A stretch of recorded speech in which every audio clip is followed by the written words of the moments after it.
Hello everyone, welcome to Humanities Zone after a long time.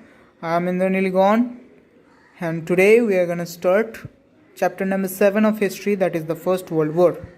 Chapter number 6 has been reduced from the syllabus, so let's start from chapter number 7. Today we are going to read the long-term causes for the war. There are 6 in total, so let us begin without wasting further time. First point is aggressive nationalism. You all know what is aggressive nationalism. It is a strong feeling of nationalism where one believes that one's own race is superior, shows a hatred for other races. That is called aggressive nationalism. So during the 17th, 18th and the 19th century, certain writers like Homer, Sibyl started preaching the superiority of their race. Sibyl and Bernard in Germany started preaching the doctrine of superiority of the Teutonic race, whereas Homer started preaching the superiority of the Anglo-Saxon race in England. So gradually one started believing the superiority of his own race and started hating other races. So this gradually culminated into war, which gradually led to the beginning of the First World War. I hope the first point is very much clear to you. Next, moving to the second point, insurgent nationalism. What is insurgent nationalism? Insurgent nationalism refers to the revolutionary nationalism. That means war started to take place out of aggressive nationalism. Several wars like the Austria-Serbia, Franco-German, Austria-Russia, such wars started to take place, which destroyed the entire peace of Europe. The Franco-German War of 1870 was a huge blow to France, where he lost to Germany and lost his two places, Alsace and Lorraine. Then they felt humiliated and started preaching the ideals of anti-Germanism. So this is the part of insurgent nationalism. So you can see here that all the countries started to go on war with each other for some causes, and this ultimately caused a havoc in entire Europe, which led to the war. Next point is economic rivalry and new imperialism. Here we can see that after the industrial revolution, all the capitalists were aiming at making maximum profits. For doing so, they to ask the government to capture colonies so that they can extract more and more raw materials from there, and they can even sell their finished products to those places. These all things has been mentioned by economic historian J.A. Hobson in his famous book Imperialism, a Study. Lenin and Marxists started to say that the capitalists only caused the rise of imperialism. Lenin in his book Imperialism, the Highest Stage of Capitalism, told that it is the brainchild of the capitalists that imperialism is taking place, because they wanted to make maximum profits for themselves. So they generally produce more products than what is required for the entire country, and then they force the government to capture colonies, and government cannot refuse them to, as they control the economy of the nation. So gradually all countries started making a rivalry for colonies, as the colonies were limited and the demand for colonies were more. So a colonial rivalry began between all the countries, which destroyed the entire peace of Europe. But recently scholars like David Thompson rejected that Marxian and Lenin views regarding that economic rivalry and new imperialism. He partially rejected it by saying that the colonial rivalry was only to showcase the power of the British nation, not for economic causes, and it had ended by 1907. But it is up to some extent true that both has relations between them, and they both are the twin causes for the World War. Next, coming to the next point, colonial rivalry. European countries started capturing colonies in Asia and Africa. Britain was the first, followed by a lot of countries like France, Belgium, Spain, Portugal, Holland, and Germany was a late starter.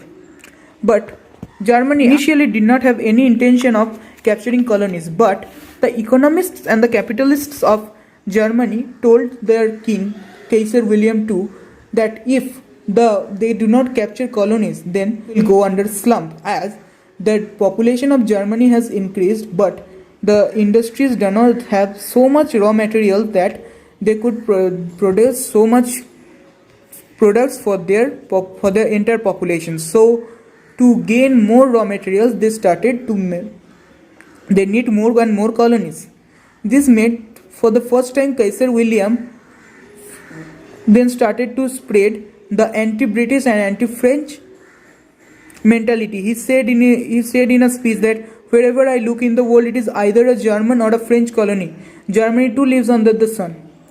After that, in Africa, a place as Morocco. There what happened, France started trying to capture it, which Germany rejected. But France did not pay any attention to this and started sending its troops for it. And in return, Germany felt humiliated and then they sent their gunboat named Panther to resist the troops.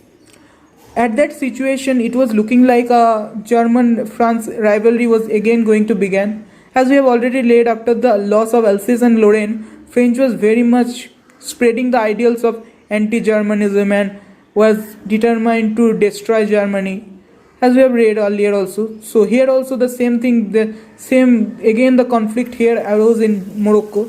But what happened here?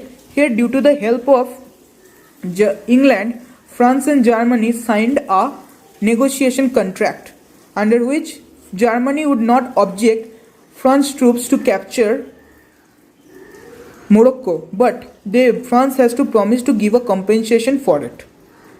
So this negotiation was made between the two countries, but gradually Germany realized that he was only fooled in this matter, and so he started to spread anti-French and anti-British philosophies in the world. So you can see that Agadir crisis, that negotiation I told now, it is known as the Agadir crisis or the Moroccan crisis. This only led to the further deterioration of the Germany-England and Germany-French relationships. Now coming to the formation of alliance. Formation of alliances, you know that Europe was divided into two armed camps. One is Triple Entente, containing France, Britain and Russia, and the other was Triple Alliance, containing Germany, Austria-Hungary and Italy. They were both destroying the peace of the entire Europe, and there was no balance of power between them. Always there was tension, and there was a warlike condition which was prevalent during that time. You know this point only. So next point, coming to the next point and the last point here, that is the armament race. Every country began stockpiling weapons, powerful weapons, in the name of their protection. Germany started to strengthen his naval power, which became a concern for countries like Britain and England. Germany even discovered the torpedo boat. England in return discovered the torpedo boat destroyers. So you can see that an armed conflict is being shown here, a race for armaments. All countries began stockpiling weapons after weapons. The German Navy was kept under the charge of Admiral Tirpitz. Admiral Tirpitz took the charge of the German Navy. Britain pleaded to Germany to stop making more progress in the Navy power. Raised the slogan that Navy is a luxury for Germany, but a life and death question for England. Then after that, Britain also went, but Kaiser William did not pay any attention to it. He started strengthening his own military power.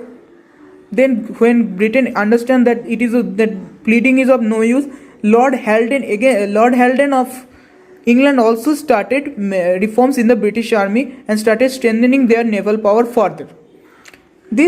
And then ultimately all the countries started strengthening their naval power, started building new weapons, and this created such a chaotic situation that it only led to the First World War. So these are the various causes, long-term causes for the First World War. Hope you have understood. If you have any doubt, you can write in the comments. I will definitely answer them. And if you like this video, do share it with your friends, and do not forget to like and subscribe. I will see you in another day in another video. Until then, goodbye. See you again.